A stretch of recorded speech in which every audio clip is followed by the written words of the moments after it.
welcome to my first solo vlog. And I'm doing it here sa ini-stayan ko ngayon sa Makati. Mag-room tour ako today. But first, sorry, ang gulo-gulo ng mukha ko kasi ang dami ko nang ginawa today. Kanina, nag-solo ako, pumuntang Manila because kinuha ko pala, past tense. Kinuha ko yung license ko sa as medtech.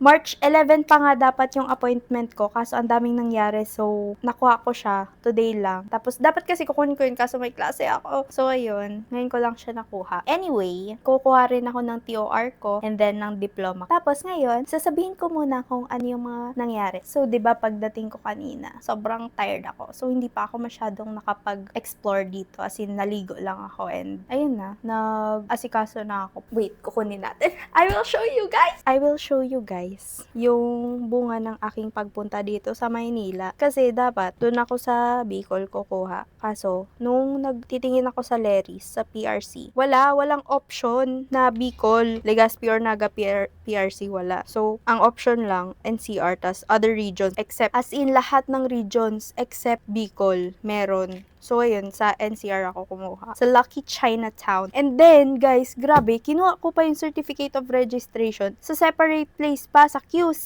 Sobrang layo. So, pagod na pagod ako today. Tapos, pumunta pa akong UPM para itanong kung okay na ba yung TOR ko, which is hindi pa. Tapos, sasabay na yung diploma. Anyway, ito siya.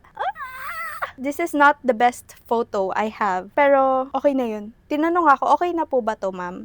Pagod na kasi ako. So, sabi ko, sige, okay na po yan. So, yun, ang bilis niya lang actually. Pero yung sa certificate of registration, mas matagal siya. Tapos, ang layo pa. Isipin mo, nanggaling akong Makati, then pumunta akong Lucky Chinatown, then pumunta pa akong QC sa Eton Centuries Tower 3. Tapos, saka ako pumuntang UPM, then bumalik ako dito. So, guys, let's start with the room tour. So, magsa-start tayo sa pinakasimula. Okay, so, dito yung door. Sorry, wala akong tripod. So, bear with me. So, ito, pagpasok mo, on my right, andito yung kitchen. Tiny kitchen. It's so cute. Actually, hindi ko alam kung saan dito yung ilaw. Parang nabuksan ko na lahat ng switch. Wala bang ilaw to? Meron naman. Dapat. Saan yung switch? It's not here. Oh my God, guys! May laundry! May washing machine! So, ayan. Perfect.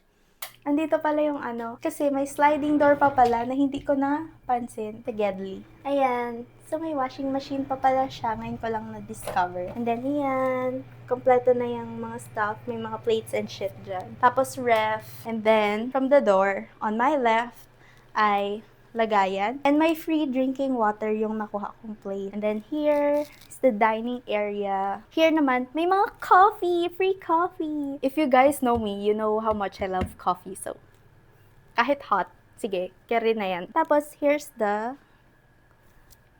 living room. This is my, second most favorite sa part na to. Kasi, yung pinaka-favorite ko talaga, ay ito. May curtains pa siya! Ang cute! Ang ganda! Tapos, ayan.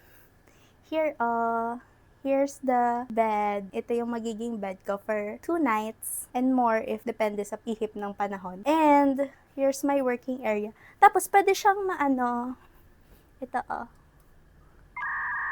Paano ba to?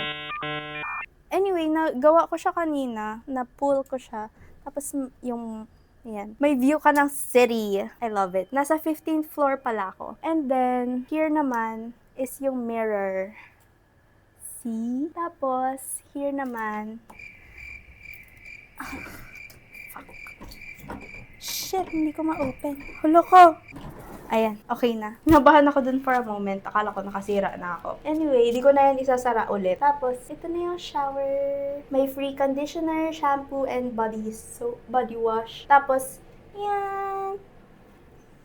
Ito pala yung ko. Third most favorite part of the entire space. Kasi tingnan nyo, like, the area is wide. Tapos, dito ako mag-e-edit tonight and do some stuff. So, ayun. That's all for today. Kasi, sobrang pagod ako and may mga gagawin pa ako. Ayun, edit and stuff. See you tomorrow. Bye!